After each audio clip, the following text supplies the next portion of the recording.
Vamos agora finalmente passar a palavra ao Sr. Samuel Infante, que nos irá falar um pouco sobre o impacto na biodiversidade dos animais domésticos e asilvestrados. Irá falar também sobre o uso indevido de venenos para controle de predadores e quais os impactos da fauna selvagem nos animais asilvestrados. Ia-lhe pedir para ser também uma apresentação rápida, para tentarmos não alongar muito mais a nossa conferência.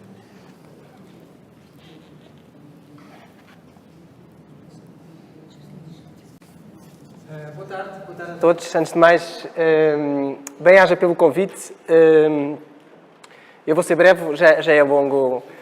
Este espaço é um espaço que nos é muito querido e o tema também de hoje, e principalmente há quercos, não só os nossos animais domésticos, e obviamente que, como já foi dito hoje, aqui está tudo interligado, não é? E nós trabalhamos muito estes temas e vemos com muita satisfação a questão da esterilização dos animais, da recolha. Nós estamos também na linha da frente com outros animais selvagens e que sofrem muito com os envenenamentos dos cães abandonados da caça, que depois, consequentemente, envenenam os ecossistemas e os animais selvagens, com a questão da predação, como vamos falar agora aqui um bocadinho também, no meio urbano. Portanto, é com grande satisfação que estamos aqui hoje para partilhar com vocês algumas preocupações que temos e sensibilizar-vos também para... E como uma imagem vale mais que 1000 palavras, e como hoje falámos aqui de... Não sei se vê muito bem, vê-se muito mal. Mas penso que serve para ilustrar. Começamos a falar aqui sobre... Não sei se sabem, mas nós, felizmente, Castelo Branco e a região, o país, é um hotspot de biodiversidade e nós temos imensas espécies de animais selvagens, não só nas áreas rurais, mas aqui na própria cidade. E aqui, ainda quando estava a chegar, precisamente hoje aqui, falámos, pois antigamente havia sardões aqui na Quinta dos Cinco e agora desapareceram os sardões, que são os grandes lagartos, que existiam aqui precisamente por causa da questão da presença dos gatos, aqui bem perto. E Castelo Branco é uma cidade que tem mais de 150 espécies de aves aqui no meio urbano, portanto, morcegos, temos uma grande biodiversidade, e biodiversidade é essa que, infelizmente, muitas vezes os nossos amigos patudos se alimentam e que são predadores. Esta imagem aqui é apenas o exemplo de que um gato se alimenta durante o período de um mês. Portanto, estão a ver desde de coelhos, várias espécies de aves de menor ou de menor porte, e isto, portanto, são apenas animais de grande porte, já para não falar de pequenos répteis, sardaniscas, pequenos animais. Portanto, efetivamente,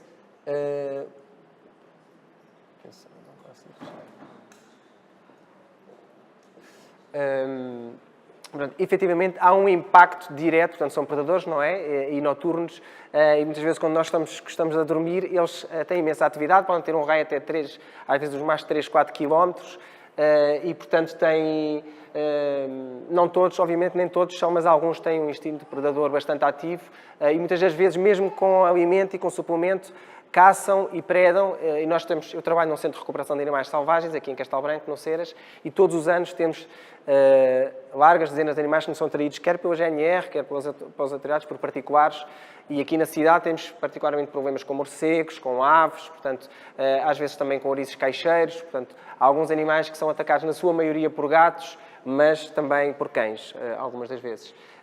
E, portanto, isto era só para chamar a atenção de que, e como já foi mencionado hoje aqui, a questão das colónias e dos animais que vivem e a localização em locais onde existem biodiversidade, temos de ter muita atenção nessas localizações das colónias e os impactos que isso tem. Também já foi mencionado hoje aqui no Parque da Cidade, por exemplo, temos duas espécies bastante raras e ameaçadas a nidificar dentro da área do nosso Parque da Cidade. Temos um pica-pau pequeno e um rabi-ruivo testa branca, são aves pequenas, bastante raras, no nosso país e que temos a sorte de estarem a nidificar até dentro do perímetro urbano, e havia essa intenção de instalar uma colónia nesse parque, e nós alertámos o município que isso iria pôr em causa não só essas espécies, mas como outras que existem. É um parque que tem alguma biodiversidade e que fazemos também algumas atividades com escolas e, portanto, queria deixar aqui essa alerta e essa sensibilidade que eles... E então dizemos, e o que é que podemos fazer? Pronto, pode-se fazer muita coisa e realmente há medidas de minimização também. Há alguns, e se procurarem bibliografia e alguns estudos científicos, técnicas mais eficazes e menos eficazes também para minimizar estes conflitos com a biodiversidade, mas obviamente os animais na rua, obviamente que já sabemos que vai ter impacto, mas mesmo aqueles animais que passam algum tempo dentro de casa e fora e na rua, consegue-se, por exemplo, no caso das aves, colocar uma coleira que seja bastante colorida. Normalmente as aves são muito sensíveis às cores visíveis, portanto, colocar uma coleira com cores arco-íris reduz muitas vezes a mortalidade entre 80% a 90% em predação de aves pequenas. Portanto, informem-se e vejam que há métodos também para evitar este impacto na biodiversidade, não é? Obviamente que o ideal é evitar que estes animais estejam nos meios rurais ou nos meios onde há biodiversidade.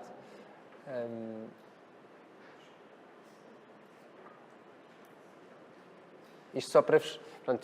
isto é uma imagem de um gato com uma galinha d'água, portanto, é uma espécie que também existe aqui na zona do lazer, é uma espécie relativamente comum, mas há predação em animais até de grande porte, portanto, muitas vezes até praticamente do porte de um pequeno gato. A questão dos répteis também, já falámos hoje aqui, as lagartixas, as osgas, portanto, são outro grupo de fauna que são bastante afetados normalmente são surpreendidos por estes predadores bastante ferozes. Alguém tem ideia de que quantas espécies de morcegos, sem olhar para a cábula, quantas espécies de morcegos é que temos em Portugal? Não. Espécies, estou a falar de espécies, não estou a falar de indivíduos. Hein? Alguém tem ideia, noção de quantas espécies? Não. Temos quase 3 dezenas de espécies de morcegos. Depois também temos algumas que são endémicas das ilhas, mas temos uma grande diversidade e algumas delas aqui na cidade temos pelo menos já registro de 9 espécies aqui dentro da cidade. E os morcegos, por exemplo, são animais que algumas espécies podem se alimentar até 7 vezes do seu peso por noite, numa única noite. Portanto, se pensarmos que um morcego tem 30 gramas, 7 vezes 3 é muito fácil fazer as contas, não é? São 210 gramas de um único morcego por noite. Portanto, se pensarmos numa colónia que pode ter, num edifício que pode ter 100 ou 200 morcegos, portanto, estão a ver o serviço de ecossistema que presta os morcegos, por exemplo, em controle de pragas. Estamos aqui numa zona que tem as pequenas hortas, portanto, temos que cuidar desta biodiversidade e temos que olhar realmente que estes animais convivem connosco aqui, mesmo no meio urbano, e estão muito ameaçados pelo uso de pesticidas, pelas alterações climáticas, e os nossos amigos peludos, infelizmente, gostam muito também de os apanhar, e todos os anos temos algumas dezenas de morcegos que são apanhados por gatos, principalmente. Eles sobem aos telhados e, ao final do dia, quando eles começam a entrar e decidiram a caçar, são apanhados, rasgam-lhes as membranas, mordem-lhes e, portanto, tem um impacto também neste grupo bastante ameaçado e bastante... Escusado será dizer que são espécies protegidas por lei, não é? A grande maioria, há muitas que são cavernícolas, mas aqui há outras que vivem em edifícios, em árvores antigas, em buracos, portanto, vivem mesmo nos telhados de edifícios e têm um papel ecológico muito, muito importante. E, obviamente, das aves, já falei há pouco, nós estamos numa zona que tem imensa biodiversidade, temos uma zona de proteção especial para as aves aqui bem perto e, portanto, na cidade temos muita biodiversidade e, portanto, chamava a atenção para a questão das colónias e de se avaliar bem quando se pensar ter animais na rua. Na nossa perspectiva, não faz muito sentido incentivarmos esses animais na rua. É preferível programas de adoção, esterilização, porque além da questão da predação e do impacto na biodiversidade, há também as questões de atropelamentos, as questões de segurança nas ruas, portanto, há as questões dos zoonoses, já foram faladas aqui, portanto, há outras implicações em manter estes animais em processos de semi-liberdade, não é? E não me alongava mais, deixava as questões para o debate. O dia já vai a longo. Muito obrigado pela vossa atenção e estamos disponíveis. Tá?